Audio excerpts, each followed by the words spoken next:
Have you ever noticed how, in the heat of a conflict, or the sudden impact of a deep emotional wound, the world seems to go quiet?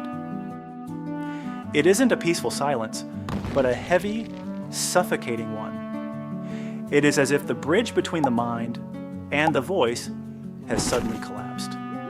You may have 1,000 thoughts racing, 1,000 sentences forming in the depths of your consciousness, yet they cannot make the journey to your lips. Your throat tightens, your chest grows heavy, and the only safe place in existence seems to be behind a tall, impenetrable wall of silence. But why does the voice fail exactly when it is needed most? What is actually happening in those seconds when the external world goes mute while the internal world begins to scream? This experience is far from a sign of being broken. It is not a lack of character, and despite how it may be perceived, it is rarely a calculated tactic of manipulation. What we are witnessing is a sophisticated survival mechanism.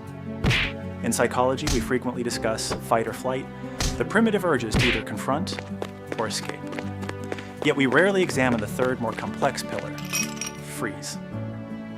For many, silence is the physical manifestation of an emotional freeze. When the pain is too sharp, or the disappointment too overwhelming, the nervous system takes over. It is an ancient protective reflex. Why does the brain decide that words are a luxury it can no longer afford in that moment? It happens because, deep down, a part of the psyche believes that if nothing is said, if one becomes still and invisible, no further harm can be done. It is the strategy of a moving target that simply stops moving, hoping the danger will pass it by. To understand the roots of this silence, we must look at the foundation. What did we learn about the utility of our voice during our formative years? Perhaps it was a household where speaking up never changed the outcome. Perhaps expressing anger resulted in greater instability, or expressing sadness was dismissed as being too sensitive. In those environments, a specific survival skill is born, the habit of swallowing words before they can be used against you. If silence is the only armor that is never cracked in the past, is it any wonder that the mind reaches for it so instinctively now? In this state, the goal is not to be cold. The goal is to remain intact. However, there is a profound cost to this internal fortress. How can two people look at the same silence and see two completely different things?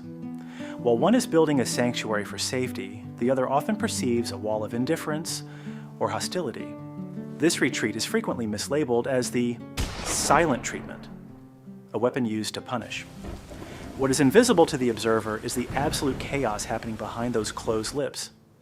They do not see the frantic processing of a mountain of emotions. They do not see the search for the perfect words, the ones that won't be twisted, the ones that won't ignite another conflict. Is it truly possible to communicate the scale of a storm when you are struggling just to keep your head above the water? Often, the retreat into silence is born from a place of profound exhaustion. Is there anything more draining than repeatedly explaining feelings that feel as though they should be obvious? There comes a point where the heart simply decides it has no more pieces of itself left to give. In this light, silence is not a lack of communication. It is a profound form of protest. It is the final attempt to keep one's dignity in one piece when every other boundary has been crossed. It's vital to recognize that the need for time is not a defect. Is it not a natural response to be too overwhelmed to speak? While silence offers protection, it can also become a self-imposed prison. When words are buried, they do not simply vanish. They often transform into heavy, jagged stones carried in secret. Does every individual not deserve a voice that does not merely echo in their own mind, but reaches someone capable of listening without judgment? Ultimately, every silence has a history.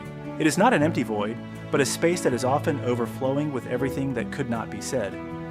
It takes time to understand that being quiet does not equal being absent. Perhaps with the right environment and enough patience, those swallowed words will eventually feel safe enough to find their way back to the surface. Until then, is it not enough to simply acknowledge the depth of what is being held in the quiet?